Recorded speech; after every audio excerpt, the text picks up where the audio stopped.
ನೀನೊಬ್ಬ ನೈಜ ಮುಸಲ್ಮಾನ್ ಆಗಬೇಕಾದರೆ ನಿನ್ನ ಶರೀರಕ್ಕೆ ಇಷ್ಟಪಡುವ ಎಲ್ಲವನ್ನು ಇತರ ಮನುಷ್ಯರಿಗೆ ಇಷ್ಟಪಡು, ಇತರ ಮುಸಲ್ಮಾನರಿಗಂತಲ್ಲ, ಇತರ ಮನುಷ್ಯರಿಗೆ ಇಷ್ಟಪಡು ಅಂತ.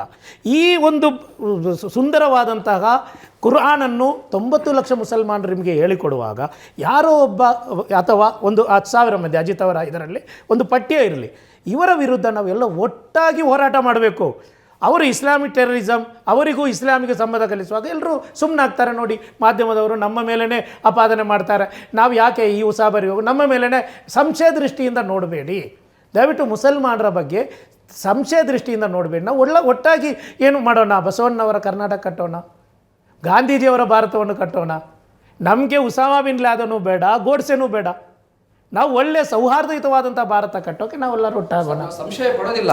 ಹಾಗಾದರೆ ಪ್ರತಿಯೊಂದು ಕೃತ್ಯಗಳು ಮಾಡೋವಂಥ ಬಾಂಬ್ ಬ್ಲಾಸ್ಟ್ ಆಗಿರಬಹುದು, ಅಥವಾ KJLD DJ ಗಲ್ಲೇಟ್ ಆಗಿರ್ಬೋದು, ಸರ್ವರ್ ಹೇಳಿದ ರೀತಿಯಲ್ಲಿ ಕುಕ್ಕರ್ ಬ್ಲಾಸ್ಟ್ ಇರ್ಬೋದು, ಮತ್ತು ಮನೆ ರಾಮೇಶ್ವರನ ಕಫೆಯಲ್ಲಿ ಆದಂಥ ಬಾಂಬ್ ಸ್ಫೋಟ ಇರ್ಬೋದು. ಇವೆಲ್ಲ ಸ್ಫೋಟಗಳು ಕೂಡ ನಾವು ಕಂಡಿರೋದನ್ನು ಅದು ಬರೀ ಮುಸ್ಲಿಂ ಸಂಘಟನೆಗಳಾಗಿರ್ಬೋದು, ಮುಸ್ಲಿಂ ಒಂದು ವ್ಯಕ್ತಿಗಳೇ ಆಗಿರ್ಬೋದು, ಅವ್ರು ಮಾಡ್ತಾರಲ್ವ. ಈಗ ನಾವು ಸಂಶಯ ಪಡೆದ್ರೆ ಇನ್ನೇನು ಮಾಡಬೇಕಾಗುತ್ತೆ?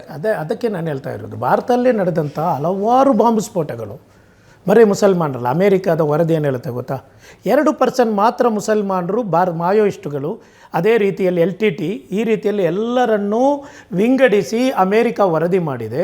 ಭಾರತದಲ್ಲಿ ನಡೆದಂಥ ಅಹಿತಕರ ಘಟನೆಗಳು, ಅದರಲ್ಲಿ ಗುಜರಾತ್ ಇದಿದೆ, ಭೀವಂಡಿ ಗಲಭೆ ಇದೆ, ಅದೇ ರೀತಿಯಲ್ಲಿ ಇದು ಮಕ್ಕಾ ಮಸೀದಿ ಸ್ಫೋಟ ಇದೆ, ಅಜ್ಮೀರ್ ಸ್ಫೋಟ ಇದೆ, ಗಾಂಧೀಜಿಯವರ ಕೊಲೆ ಇದೆ, ಇಂದಿರಾ ಗಾಂಧಿ ಮತ್ತು ರಾಜೀವ್ ಗಾಂಧಿಯವರ ಕೊಲೆ ಇದೆ.